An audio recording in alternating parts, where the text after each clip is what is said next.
He said a few things, for example, where do I say? Is in my private life, but let me speak more of public life, because that's what concerns all of us. I was not a politician. I have never actually voted when I decided to go and run for governor of Anambra State. I've never even slept in my village for one day. But something happened that made me to decide this is enough. And what was that? Coincidentally, in 1999, Professor B.C. Nwosu ran to be governor of Anambra State. In the primary, he lost. Professor B.C. Nwosu. I wasn't part of the election, wasn't the party member.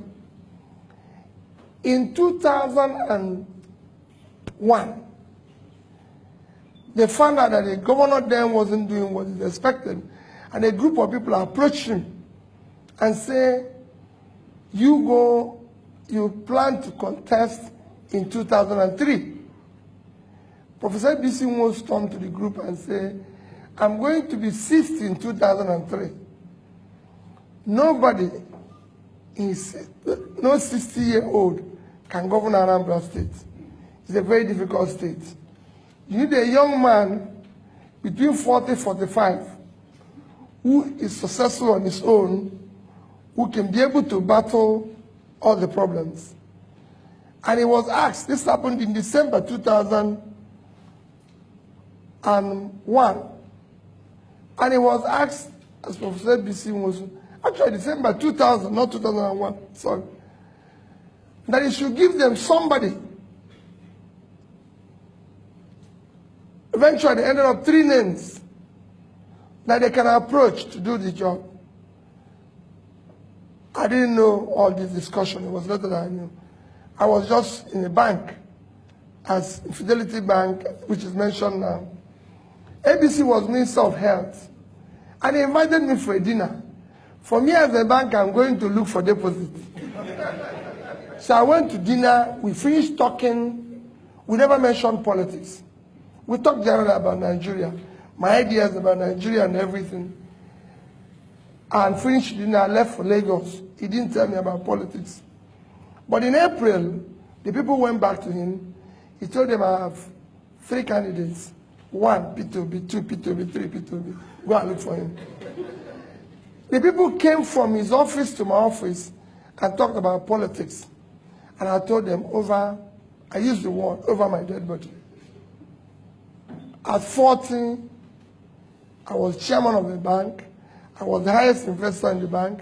I had interest in 3 banks where I was seated on the board. I'm enjoying myself. I don't have anything. I fly every week.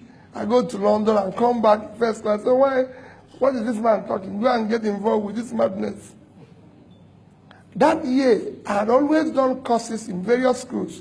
Every year, I spent at least a week. Usually it's 2 weeks, 3 weeks in school. That's taking me to Harvard, to Columbia, Oxford, Cambridge. I've been to all of them. That year I was going to Kellogg Graduate School to do a program that was for 6 weeks. So in June that year, I went to Kellogg.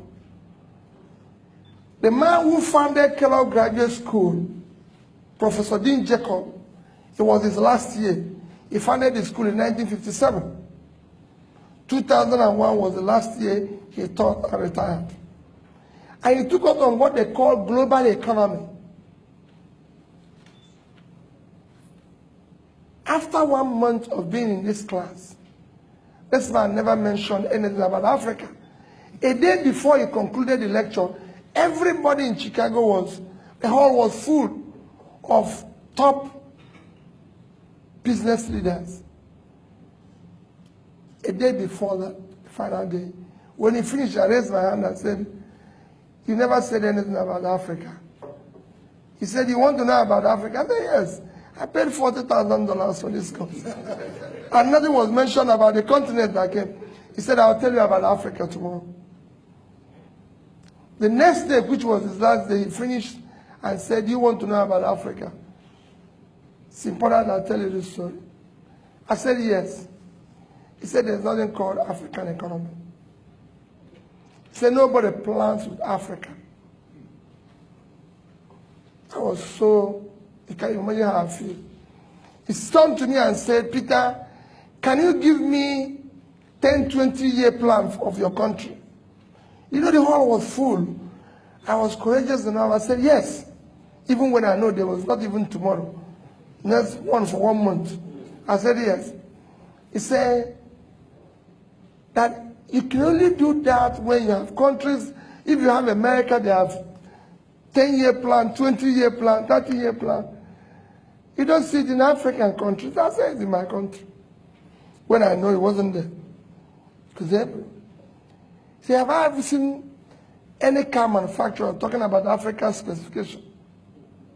So they have European specification, Gulf specification, Asian specification, American specification. You know why? Nobody plans with Africa. So join me for lunch. So I joined him for lunch. After lunch, he said, let's take a walk by Lake Michigan. You know, if you know Kellogg Graduate School, it's on banks of Lake Michigan. The lake is like this, the school is like this. So they have long beach. So he said, let's take a walk in it. And we decided to take a walk. As we were starting the walk, he said to me, do you have any of your country's currency? This was 2001. The highest nomination was 100 naira. I brought it out. I gave it. He said, how much is it? I said, 100 naira. He brought out $100. He said to me, which of these two currencies do you prefer? I told him dollar. He said, why? I told him that it's 100 naira to $1. So his own is 10,000 naira. My own is 100 naira. So he said I should keep his dollar and take my naira. Took my naira. So he gave me $100 for 100 naira. After we walked a little while again, he turned around to me and said, Peter, you still have the money? I said, yes. He said, he brought it out again and said, which of these two currencies do you prefer? I told him $100. He said, why? I told him about the rates. Again, it's okay, you keep it, I'll keep your money. He said, let's sit down. We sat down. He first proved to me that it costs more to print the naira than to print the $100. Naira have multiple colors. I came back and took it on with Sanusi, and he agreed. Naira have multiple colors, but dollar is just green and white. He said to me, Peter, do you know why you believe in the dollar and you don't believe in naira? I answered him again. He said, no, it's the amount of faith you have in your country. You don't have faith in your country. It's not about it. You don't have faith in your country. The economy is driven by faith. Nothing else. Anybody who says, I've been teaching this for several years now, is faith. It's hope. That is what those plans I'm talking to is all about. 10 years, 20 years. It's hope. Nobody is sure what is going to happen in 10 years. But countries do give their people hope. But there's a sense of hopelessness in your place. That's why you prefer this currency. I've sat on various boards and various committees and everything. And he went on and on to tell me about his life.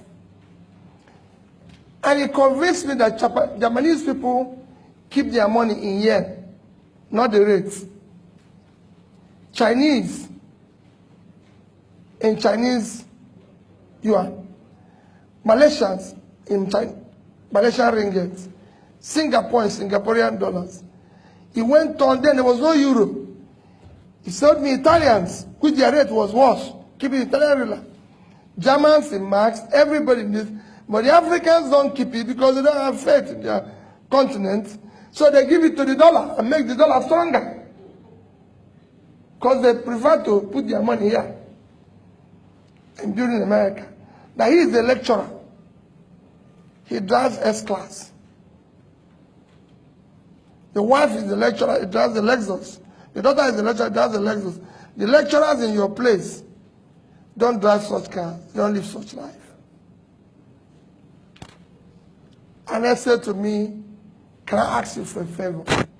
Just to tell you a story. I said, yes. He said, go back to your country and participate in building public wealth. Public wealth enriches everybody. Individual wealth impoverishes everybody. All of you want to make private money. It does not enrich anybody.